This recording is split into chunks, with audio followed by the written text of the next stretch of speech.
তৃণমূল কংগ্রেস জিন্দাবাদ, তৃণমূল কংগ্রেস জিন্দাবাদ।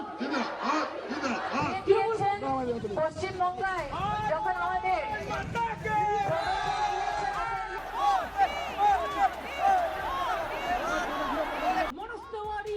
लंबे इंतजार के बाद आखिरकार 5 राज्यों में चुनावी तारीखों का ऐलान कर दिया गया। चुनाव आयोग ने आज प्रेस कॉन्फ्रेंस कर कहा कि पश्चिम बंगाल में 8 चरणों में चुनाव होंगे, जबकि असम में 3 चरण में वोटिंग होगी।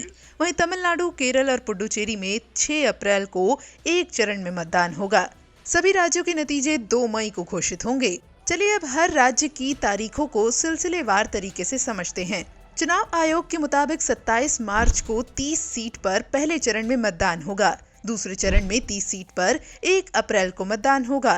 तीसरे चरण में 31 सीट पर 6 अप्रैल को, चौथे चरण में 44 सीट पर 10 अप्रैल को, तो वहीं 5वें चरण में 45 सीट पर 17 अप्रैल को मतदान होगा।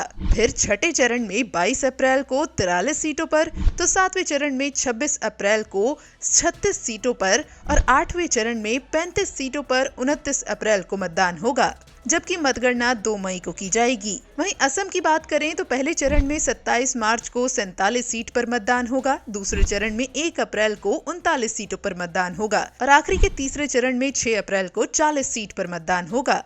वहीं तमिलनाडु, केरल और पुडुचेरी में 6 अप्रैल को 1 चरण में मतदान होगा। चुनाव की तैयारियां जोरों पर हैं। हालांकि कोरोना काल में चुनाव को लेकर कई नियम भी बने हैं, जिसके मुताबिक वोट डालने का समय 1 घंटा बढ़ाया गया है। नामांकन की प्रक्रिया ऑनलाइन भी होगी। चुनाव वाले 5 राज्यों में कोरोना के नियम सख्ती से लागू होंगे। पोलिंग अधिकारियों को कोरोना वैक्सीन दी जाएगी।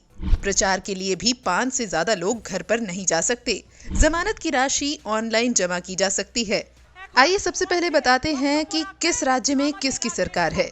पश्चिम बंगाल में ममता बनर्जी के मुख्यमंत्रित्व में तृणमूल कांग्रेस की सरकार है।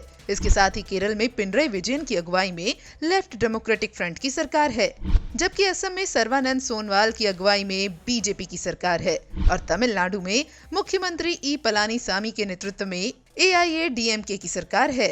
वहीं केंद्र शासित प्रदेश पुडुचेरी में इन दिनों राष्ट्रपति शासन लगा हुआ है, क्योंकि वहां की कांग्रेस सरकार अपना बहुमत साबित नहीं कर पाई है। अब अगर पिछले चुनाव के नतीजों पर नजर डालें तो बंगाल में 2016 के चुनाव में 294 सीटों में से TMC को 211 सीटें मिली थीं। लेफ्ट और कांग्रेस का गठबंधन 76 सीटें जीतने में कामयाब रहा था, जबकि बीजेपी महज 3 सीटें निकाल पाई थी। अन्य के खाते में 4 सीटें आई थीं। असम में बीजेपी को 126 सीट में से 86 सीटें मिली थीं और कांग्रेस को 26 और AIUDF को 13 सीटें मिली थीं और अन्य के पास 1 सीट थी।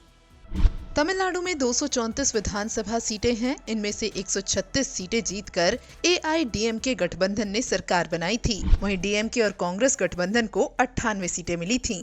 केंद्र शासित प्रदेश पुडुचेरी में 30 सीट में से कांग्रेस 15 पर जीत दर्ज करने में कामयाब रही थी, जबकि विपक्ष के खाते में 7 गई थी। लेफ्ट के आखिरी गढ़ बने केरल में 140 सीटों पर चुनाव होने हैं। यहाँ लेफ्ट को 91 और कांग्रेस को 47 सीटें मिली थीं, जबकि और अन्य के खाते में 1-1 सीट आई थी। अब इन राज्यों में जल्द चुनाव होने जा रहे हैं, जिसे लेकर राजनीतिक दलों ने कमर कस ली है। अब देखना होगा कि किसे जीत मिलती है और किसे हार।